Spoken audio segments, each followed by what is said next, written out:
Heto yung masarap na luto sa patola, yung merong meatballs at miswa. Dahil yung sabaw pa lang talagang magugustuhan mo na. Ano pa?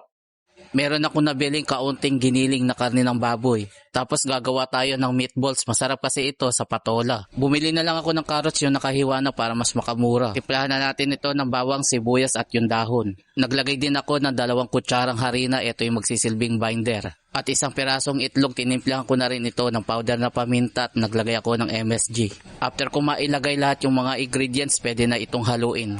At nang mag-combine or magpantay lahat yung mga inalagay natin na pampalasa. Kahit na matrabaho yung paggawa ng meatballs, pero pagka naluto, sulit naman. Kung di naman kayo nakain ng karne ng baboy, pwede naman yung karne ng manok na lang yung gamitin ninyo. Nagpainit na rin ako ng mantika at gumamit na lang ako ng kutsara na panghulma na pabilog. After natin makagawa ng 1 piraso, pwede nang ilagay ito sa kawali. Hininaan ko na din yung kalanat nang hindi lang mabigla yung pagkaluto. Kung sakaling umabot ka na nga pala dito sa bahagi ng aking video at nagustuhan mo yung ating recipe, paki-like and share mo naman. Kapag golden brown na, pwede na natin tong hanguin at yung iba hindi ko na ipinakita, same procedure din naman. Tapos mag-start ng mag-isa ng sibuyas at bawang. Kapag ka okay na, pwede nang ilagay ang kamatis. Heto naman optional, kahit hindi kayo maglagay pwede rin. Pero syempre mas masarap kapag ka naglagay tayo ng kamatis, nakakadagdag kasi din to sa lasa. Pinakagisa ko lang ng maigi at kapag ka okay na, pwede na maglagay ng tubig na magiging sabaw. Tapos tinimplahan ko ng powder na paminta, medyo dinamihan ko at ng malasa. Baka naghahanap ka kung ano yung pwede mong lutuin, pwede mong gayahin yung ganitong recipe. Kahit sabaw lang, siguradong magugustuhan ng mga bata. Takpan muna at balikan kapag ka okay na. Haluin lang natin saglit. Para sa akin, ito yung bagay na luto sa patola, yung merong meatballs.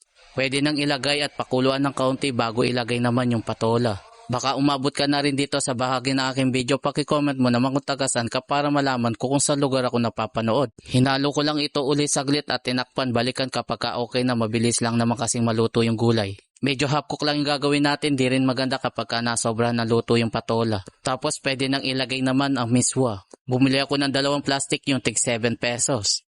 Ngayon meron ka ng idea kung ano yung pwede mo lutuin na recipe. Paniguradong sabaw pa lang magugustuhan mo, lalo na't malabig yung panahon, ng sarap humigop ng mainit na sabaw. Tinimplahan ko na ito ng MSG at naglagay ako ng kaunting asin para matansya natin yung timpla. At kung sakaling medyo matabang pa yung lasa, tsaka na lang tayo dadagdag ng asin. Haluin lang natin saglit at syempre kailangan natin tikman kung sakto na ba yung timpla. Sakto na yung lasa niya mga lods. After ng ilang minuto, heto na at luto na yung ating ginisang patola na may meatballs. Magsalin muna tayo sa ating lalagyan at syempre dito na tayo sa exciting part, yung tikman natin yung ating niluto. Tara mga lods, mga tamo, halang halong biro, manya-manya pa nga luto.